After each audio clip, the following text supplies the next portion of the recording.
Welcome to this explainer.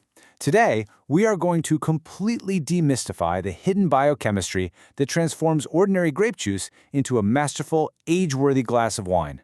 If you've ever wondered what actually separates a simple table wine from a world-class vintage, well, the answer often lies in a single piece of wood. Think about the last time you poured yourself a glass of a really rich, deep red wine.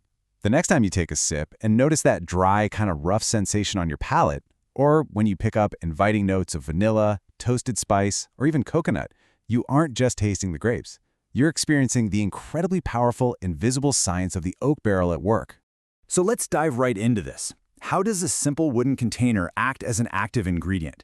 Because make no mistake, that is exactly what it is. An oak barrel isn't just a passive storage bucket. It's a dynamic, living environment that actively shapes a wine's flavor, its physical structure, and ultimately how long it can age. To uncover how this all works, we've got a 5-part agenda today. First, the secret of oak barrels. Second, we'll meet the ellagitannins. Third, shaping wine's structure. Fourth, the factors of tannin release. And finally, the timeline of aging. All right, kicking things off with Section 1, The Secret of Oak Barrels, where we explore the literal composition of the wood. When you look at the actual chemical makeup of oak, the vast majority of the wood is just structural. We're talking 40% cellulose, 20% lignin, and 15% hemicellulose. But take a look at that 10% slice. Those are the ellagitannins. And while they only make up a tiny tenth of the wood's total composition, I promise you they are the absolute heroes of our story today. Which brings us right to Section 2. Meet the ellagitannins, the molecular architects. So what on earth is an ellagittannin? Simply put, it's a type of phenolic compound naturally found in oak wood, formed by joining multiple units of ellagic acid with glucose molecules. There are simple ones, sure, but the really complex ones, specifically isomers like vescologen and castelogen, are the ones that matter most in winemaking. Why? Because their unique structure makes them highly soluble in water. This means they easily seep straight out of the wood, right into the wine, and get directly to work. Now, quick side note, wine actually already has its own tannins. Grapes naturally provide them from their seeds, skins, and even the stems. But once that wine is introduced to the barrel, the oak staves bring an entirely new, incredibly complex layer of highly soluble ellagitannins to the party, and that dramatically alters the wine's chemical destiny. It's fascinating because these complex molecular structures from the wood don't just idly float around in the liquid.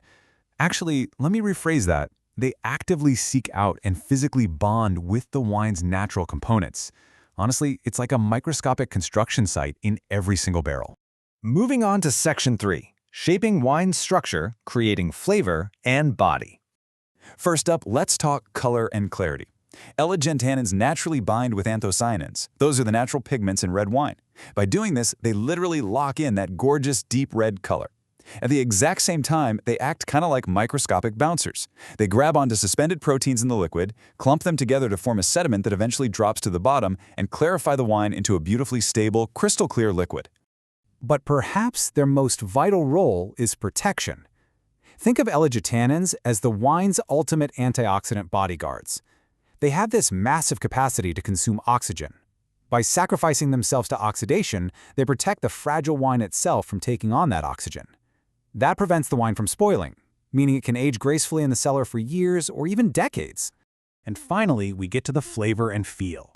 On your palate, all this crazy chemistry translates to mouth-watering aromas, the vanilla, coconut, spices, and toast. But it also creates the wine's physical structure. Ellagitannins provide a distinct astringency or dryness and just a touch of bitterness. Now that might sound harsh, but it is absolutely vital because it perfectly balances out the smoothness of the alcohol and the sweet residual sugars, giving you a really full, robust body. Next up is Section 4, Factors of Tannin Release, looking at the winemaker's control. It's a really delicate balancing act, and a master winemaker can actually control this chemistry. For instance, the origin of the oak, whether it's from a forest in France, America, or Hungary, completely changes the base chemical profile. Then, there's the toast. Barrels are actually fired, or toasted, on the inside during manufacturing. A heavier, more intense fire causes the tannins to release much more quickly into the wine. And lastly, the physical size of the barrel itself plays a massive role.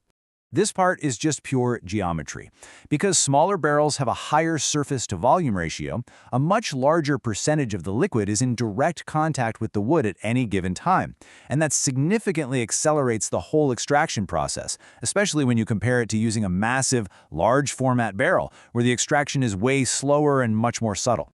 Which brings us to our final section, Section 5, the timeline of aging, looking at the kinetics of tannin release. As it turns out, the release kinetics aren't linear at all. It starts with an aggressive initial phase during those first few weeks or months, which is characterized by a really rapid release of oak aromas and a sharp astringency. Then it naturally settles into a stabilization phase where the extraction of new tannins is perfectly balanced by the chemical bonding happening within the wine. And finally, we hit the evolution phase. This is where the magic really sets in. The tannins begin to polymerize, binding together to soften and round out, greatly improving the overall elegance and quality of the wine. As the research states, the proper management of tannin release kinetics is fundamental to achieving balanced and structured wines that age with elegance and complexity. Ultimately, the true artistry of winemaking isn't just about growing great grapes. It's about intimately understanding and managing the precise timing of this underlying science. The barrel is a tool, and those tiny ellagitannins are the medium. And that brings us to the end of our journey today. I really hope this explainer has completely transformed how you view that next sip. Because wine is so much more than just fermented fruit. It is a meticulously crafted biochemical equilibrium. So the next time you pour a glass, ask yourself, what chemical story is the oak telling?